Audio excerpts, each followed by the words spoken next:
그것이 행복이라오. 할렐루야. 아멘. 자, 우리 앞뒤는 전들과 우리 인사하면서 시작합니다. 오늘도 수고하셨습니다. 그리고 승리하셨습니다. 아멘. 우리가 일주일의 반을 또 수고하시고 승리하셨습니다. 그리고 또 일주일의 반이 또 남았지요. 우리 열심히 살면서 드림절 기간 가운데에 주님 오심을 또 기다리면서 하나님의 은혜를 맛보는 저와 여러분 되시기를 예수 그리스도의 이름으로 먼저 축원해 드립니다. 아멘. 예레미야 6장 이 한 절은 이 장은 어떻게 보면 긴박한 상황을 일러주고 있습니다. 북방에서 곧 바벨론의 군대가 점점점 더 가까이 온다라는 거지요. 마치 우리가 뉴스 속에서 또 핸드폰 속에서 긴급 재난 문자를 받는 것처럼 그 1절은 하나님은 베냐민 자손아 예루살렘에서 도망하라 라고 경고의 메시지를 보내고 있는 것 같습니다. 성전은 여전히 웅장하고 도성의 성벽은 그럴듯해 보입니다만 그 외형은 더 이상 유다를 지킬 수 있는 그런 방패가 못 되었다라는 것을 2절에서 다시 한번 명백하게 일러줍니다. 하나님의 진노는 이제 멀리 있는 가능성이 아니라 눈앞에 임박한 거죠. 그것이 오늘 현실에 즉 임박한 이 상황을 계속 예고하고 계속 압박해 오고 있다는 사실을 보게 됩니다. 그런데 놀라운 것은요, 이런 위기 앞에서 백성들은 전혀 긴장하지 않고 있다는 거예요. 왜일까요? 그들에게 하나님의 말씀이 들리지 않았기 때문입니다. 예레미야는 그것을 이렇게 표현합니다. 그들의 귀가 할례를 받지 못하였으므로 듣지 못하는도다. 이 10절의 이야기입니다. 그러니까 귀는 열려 있는데 듣지 않는다라는 거예요. 그러니까 말씀을 들을 기회는 있는데 들으려 하지 않는다라고 이야기합니다. 그래서 결국 이 재앙은 더 가까이 이스라엘 앞에 성큼 다가오게 된 것이죠. 그런데 더 놀라운 것은 이 예루살렘 안에서 있는 오히려 이 이야기를 하고 있음에도 불구하고 폭력이 난무하고 탐욕이 끊이지 않는 것을 이야기합니다. 그래서 7절에 이렇게 이야기하죠. 샘이 그 물을 솟구쳐낸 같이 악이 계속 솟구쳐 올라오는 것을 연상하게 합니다. 그러니까 회개가 필요한 순간이었지만 이 백성들은 오히려 듣기 좋은 거짓말을 더 좋아했더라는 거죠. 그래서 선지자와 제사장까지 타락했다라고 본문에서 일러주고 있습니다. 한마디로 대통령부터 말단 관리까지 또 목회자로부터 신자까지 성도까지 그러니까 작은 자로부터 큰 자까지 모두 탐욕에 사로잡혀 있다라는 것을 오늘 본문에서 일러주고 있는 거죠. 그리고 또 이야기합니다. 이런 영적 상태를 해결할 지도자들은 오히려 뭐라고 외칩니까? 평강하다라고 이야기해요. 그런데 그 평강이 뭐라고 그래요? 없다라고 이야기하는 거죠. 그러니까 마치 불이 난 집에 소방관이 들어가서 여러분 괜찮습니다. 별일 아닙니다. 아무 일 없습니다. 이거는 가상으로 일어난 사건입니다. 이렇게 이야기하는 것과 같다라는 거지요. 불은 났는데 어떻게 보면 끔찍한 장면인 거죠. 무섭기보다는 아주 그냥 지옥과 같은 그런 상황이 임박했음을 이 15절에서 다시 이야기합니다. 그들이 가증한 일을 행하고도 부끄러워하지 아니하였다. 그러니까 죄가 죄라고 여겨지지 않는 상태를 이야기하는 거예요. 오늘날로 이야기하면은 본인이 담배를 피고 나서 담배꽁초를 버리는 것도 이게 또 죄인데 경공죄에 속하거든요. 근데 그것을 죄로 여기지 않는 거예요. 기가 막힌 일이죠. 아이들한테도 그 얘기를 해요. 담배 피지 말고 너희들은 아직 담배 필 나이가 아니니까 담배 피지 말고 담배꽁초 주워서 주통에 버려. 더 이상 피지 마. 그럼에도 불구하고 이렇게 이야기하죠. 아저씨가 뭔데요? 우리 아버지라도 돼요? 라고 하는 그런 부분들. 그래서 하나님이 심판하실 수밖에 없는 이유가 바로 여기에 있다라는 겁니다.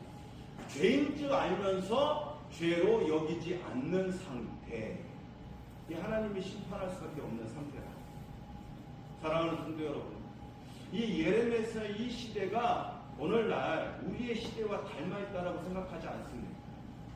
죄가 많아져요. 이게 폭증합니다. 탐욕은 더 아주 자연스러워져요. 자유로워집니다. 그리고 사람들은 듣기 좋은 말만 들으려고 한다라는 거죠. 오늘날 누군가 이야기합니다. 긍정적인 말만 하세요. 힘든 얘기는 교회에서 하지 마세요. 축복만 선포해 주세요. 겉으로 보기에는 신앙이 좋아 보입니다만 귀로 들리는 건 내가 좋아하는 말뿐이라는 거지. 그 귀는 아직 할례 받지 못한 귀라고 오늘 성경 본문에서 우리에게 일러주고 있습니다. 그래서 성경은 말합니다. 하나님의 말씀은 듣기 좋은 말보다 우리를 살리는 말이다. 할렐루야.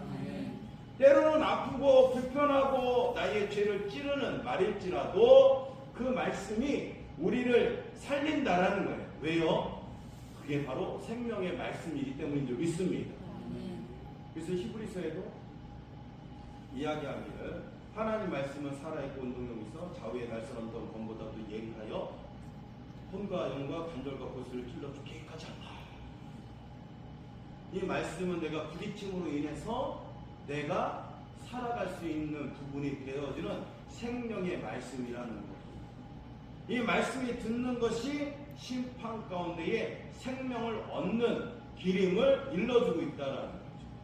그리고 본문 12절에 분명히 이야기합니다. 하나님이 이스라엘을 넘기신 것이 바벨론의 힘 때문이 아니라 말씀을 듣지 않는 백성의 완고함 때문이다 라고 일러주고 있다는 거죠.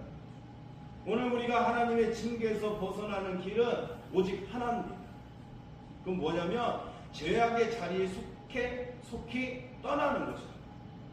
말씀 앞에 귀와 마음을 연체로 즉각 순종하는 것입니다.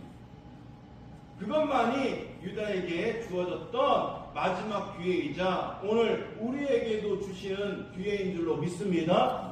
그래서 우리가 말씀에 든든히 서야 될 줄로 믿습니다. 다른 얘기 듣지 마시고. 이게 하나님의 복음인 것 같아 보여도 오늘 이야기하잖아요. 평강하다 아니라는 거예요. 하나님 말씀은 때로는 우리를 새롭게 만들기 위해서, 때로는 우리를 어떻게 해요? 든든하게 세우기 위해서 고난도 주시고 연단도 주신다라고 일러줍니다. 그런데 더 분명한 것은 내가 생명을 유지할 수 있는 것은 무엇이냐면 하나님 말씀을 잘 구별하고 분별할 때에 그 말씀이 어떻게 해요? 나에게 생명이 되어줄 줄로 믿습니다. 그래서 잠언서에도 이야기하잖아요. 늘 우리가 강조하지만 특히 잠언서 4장 23절 무릇 지킬 만한 것보다 더욱 내 마음을 지키라. 생명의 근원이 여기서 난다고 이야기하지 않습니까? 그러니까 마음을 다 뺏기면 내 신앙이고 내 생활이고 내 삶이고 전부 다 뺏기는 거예요. 그래서 마음을 우리가 오늘 새벽 기도에도 이야기하면 다윗은 절대로 마음을 뺏기지 않으려고 노력합니다. 그래서 어떻게 해요? 하나님께 매달리고 하나님께 부르짖고 하나님께 맡긴다라고. 그래서 때로는 하나님을 바위라고 칭하고 요새라고 칭하고 또 어떻게 해요? 구원자이심을 그렇게 울부짖잖아요. 오늘 하나님은 우리에게 똑같이 이야기합니다. 예루살렘아 훈계를 받으라. 귀에 할례를 받으라. 말씀을 들을 귀를 열라. 회개하라는 울부짖음 이 비난을 듣지 말고 사랑의 경고로 들으라고 이야기하는 줄로 믿습니다.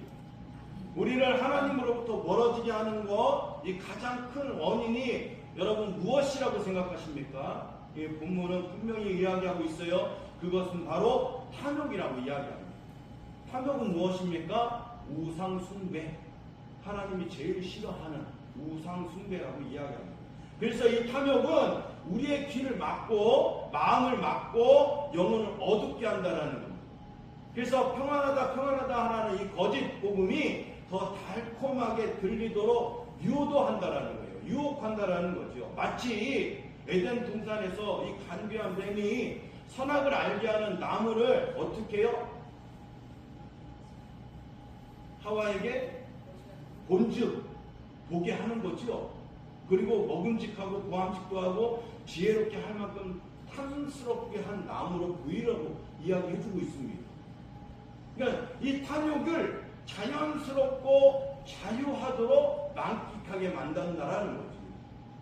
혹시 우리가 즐기고 있는 것 중에 하나님보다 더 즐기려고 노력하고 있다면 여러분 그것은요 탐욕인 거예요. 하나님보다 먼저인 걸 생각하는 거 그거 탐욕인 줄로 믿습니다. 그래서 물리치셔야 돼요.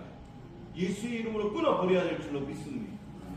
사랑하는 성도 여러분, 이것을 분별하고 구별하는 지혜가 바로 영적 감각이 뛰어난 거지요. 민감하도록 성령의 충만함을 받아야 될 줄로 믿습니다.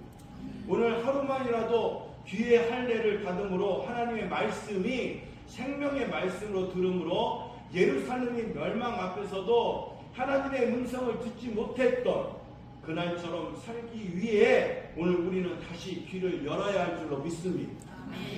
내가 듣기 좋은 말보다 나를 살리는 말씀, 하나님이 주시는 참된 평안을 구하는 저와 여러분 되기를 소망합니다.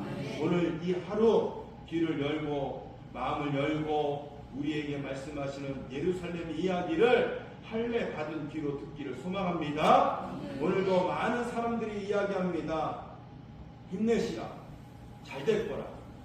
긍정하면 다 이길 거라고 이야기합니다. 물론 위로가 필요합니다. 격려도 필요합니다.